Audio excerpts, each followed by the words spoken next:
Hello everybody, I hope you're all well.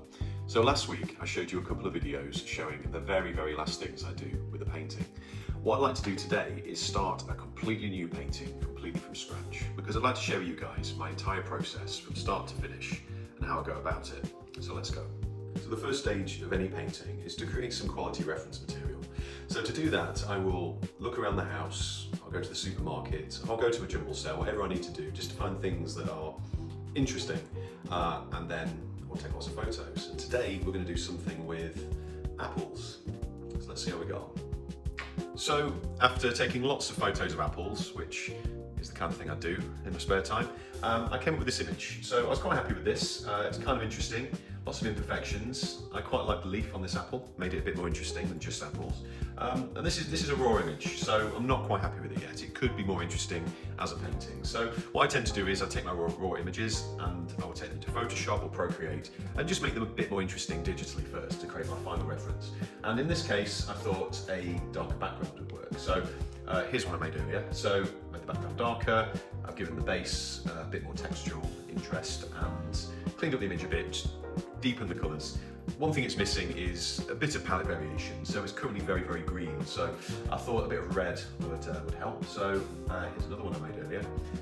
There we go. So this I'm happy with. It's got a nice colour contrast, you've got the red and the green, and the surface qualities have some difference now as well. This one here being a bit more like a toffee apple, so it's a little bit shinier, just a contrast to the matty textures of the base and the leaf. So I'm happy with this.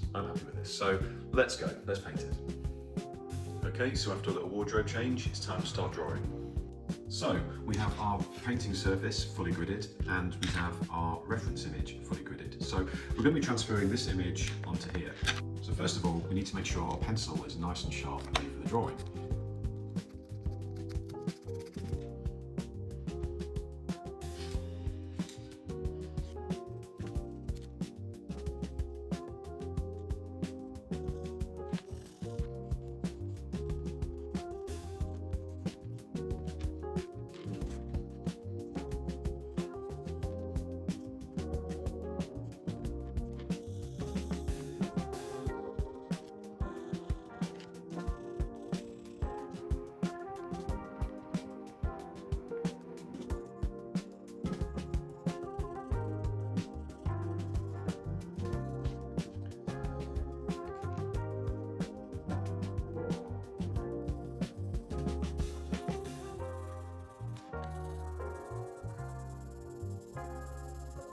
So here we have the finished drawing. Certainly nothing spectacular at this stage, but we have the basic foundations to take forward to painting.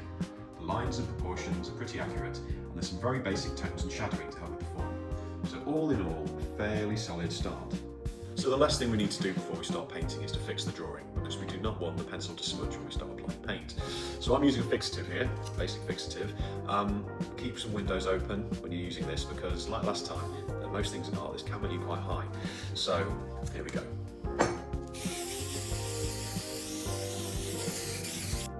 And there we have it. We finished the drawing, so we now have a strong foundation for the rest of the painting.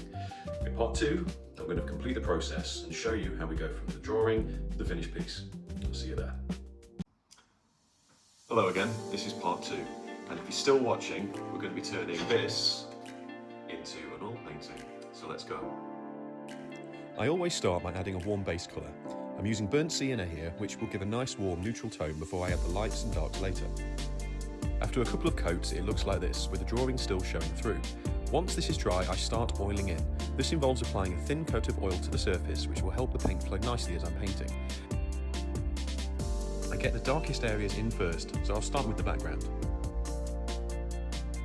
Then I'll get the shadows in. To get the soft gradient, I use a cotton bud, or a Q-tip if you're watching in America.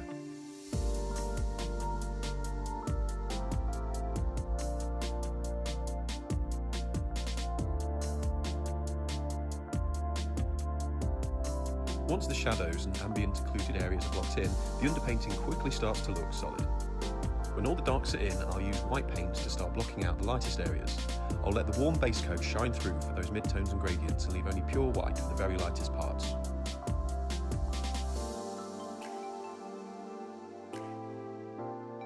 Once the blockout is looking solid, I'll very roughly add some of the finer details like shadows and edge highlights. alternating between the paintbrush and a cotton bud / Q-tip for the softer gradients.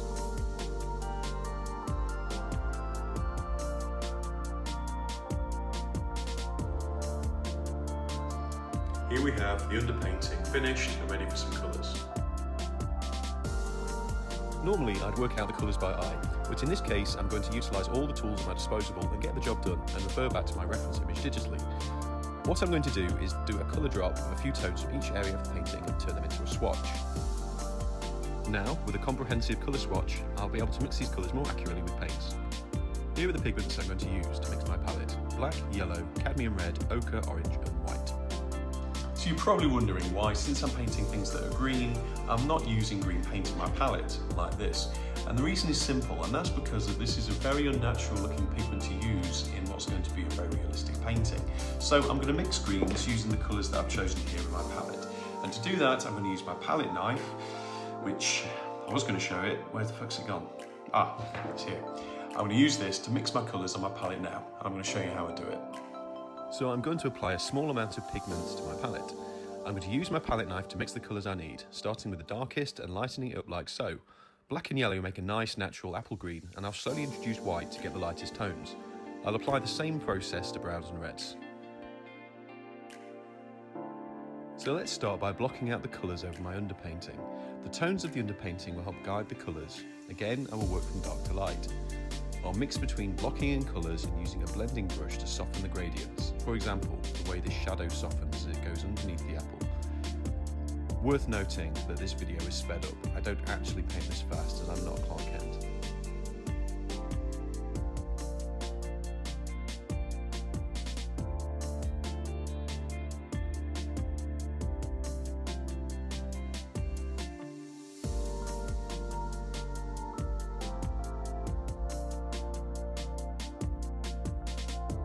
So up to now, this colour work has taken about an hour, just to give you an idea.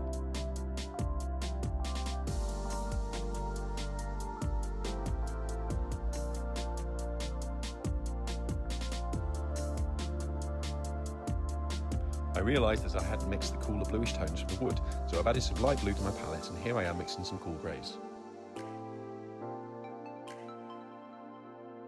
Having a cooler coloured element to the painting will work nicely against the warm tones of the apples, so let's get this blocked out. As before, I'm alternating between applying paint and softening. Here I am using some of the same greens I used for the apples as a colour in the wood. The colour harmony will help everything gel together. I'm going to soften the foreground here quite heavily using a fan blender brush. I'd quite like to subtly mimic the depth of field effect of a camera, so this will do the job nicely. And here it is up to now. It's looking solid, but not quite there yet. Oh, and it's worth noting my filming setup here. As you can see, no expense spared. I only use the best sellotape. So now the painting is slightly drier, we're going to add the tiny little fine details now, the things that are really going to elevate this to photorealism.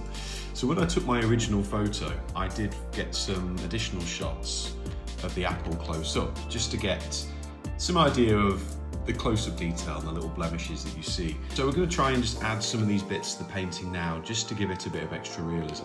We don't want to go too overboard with it, we don't want the apples to look totally manky, but at the same time we don't want them to look too clean and plasticky either. So I'm going to use this as reference now to add those finishing touches. And for tiny details, we need tiny brushes. So now I'm really going to go to town on the fine details to really bring this painting to life.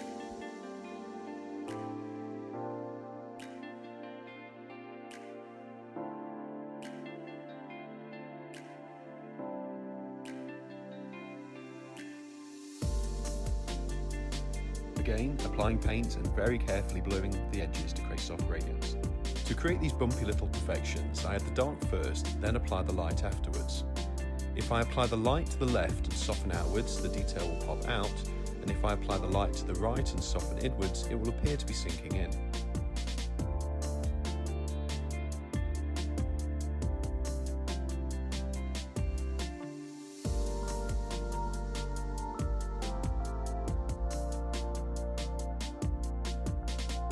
As well as adding details at this stage, I'll also make some colour adjustments, like warming up these shadows using a thin orange glaze from what I mixed earlier.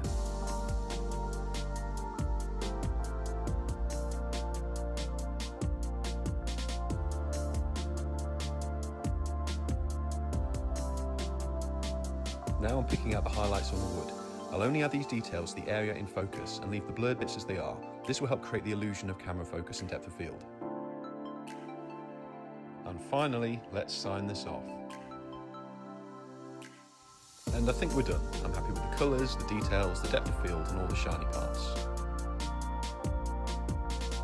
And here we have the finished painting. For those of you that made it all the way to the end, I hope you enjoyed that, and I look forward to doing another one again soon. Until then, take care.